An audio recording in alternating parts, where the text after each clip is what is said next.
ini negara kita memang sedang tidak baik-baik saja. Kenapa itu, Prof? Jadi kalau kita lihat terakhir undang-undang kesehatan itu jelas value-nya adalah industri kapitalisme. Nah, jadi kalau kita mau bicara apapun itu konteksnya. Karena ini persoalannya fungsi parlemen, partai politik yang ada di Senayan, di semua level tidak berfungsi sebagai kontrol. Akhirnya yang menjadi pengkritiknya itu adalah non-parlemen. DPRD, DPR nggak berfungsi masa? Sudah berfungsi apa? Undang-undang, mau bicara undang-undang omnibus cilaka, kok cilaka? Undang-undang Omnibus Law.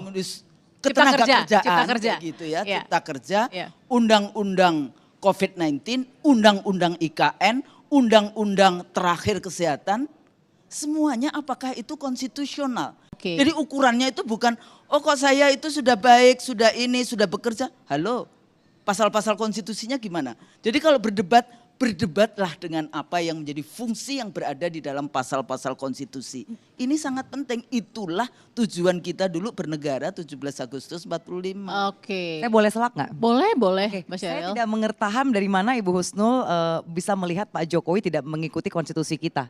Karena COVID-19 kita salah satu negara yang paling bagus. Ya, saya ingat sekali waktu itu saya belum join PSI. Nah, yang bagus Selandia Baru. Saya masih Yang menjadi bagus Taiwan, Selandia Baru, dan Jerman. Nah, kalau menurut saya gini, kita harus melihat bagaimana negara pada saat dunia menghadapi sesuatu yang pandemi yang istilahnya tuh nggak ada yang plan gitu ya. Itu bisa berhasil begitu loh. Pada level Oke. apa ini? Nah, jadi saya nggak ngerti konteksnya Rocky Nggak, Gerung. oke, diberikan pemahaman. Adik, ya, saya dosen ilmu politik Universitas Indonesia.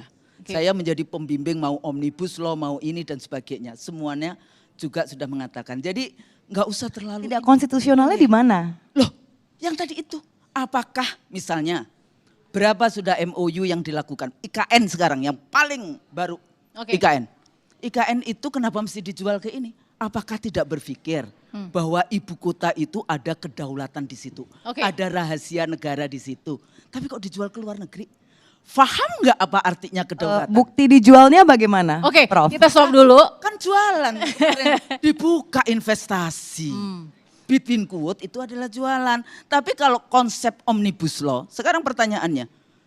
Yang dibela oleh undang-undang omnibus itu buruh Indonesia atau para bandar? Saya merasa Prof memang mewakili Rocky Gerung sekali Ya. ya. Ini melanjutkan Mewakili. perkataan Rocky Nggak, Gerung gini, berarti ya. gini. Saya Mbak dosen Sheryl. ilmu politik Oke. 30, hampir 40 tahun. Prof Kusnul, with Jadi all saya due nggak respect. mewakili siapa-siapa, saya mewakili sebagai seorang Oke. scholars, ilmuwan Oke, politik. ditahan sebentar, Gitu. Prof Kusnul. Berarti tadi yang dikatakan oleh Ya. Prof Husnul kan Ya. juga ya beliau tadi mengatakan mengenai backgroundnya apa. Itu Ya. sah-sah saja menurut saya di Oke. klaim demokrasi yang Tapi baik pilihan diksi tadi. ya.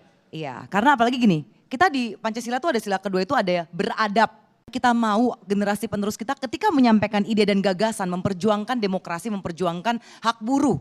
Apakah cara seperti itu yang mau kita rawat?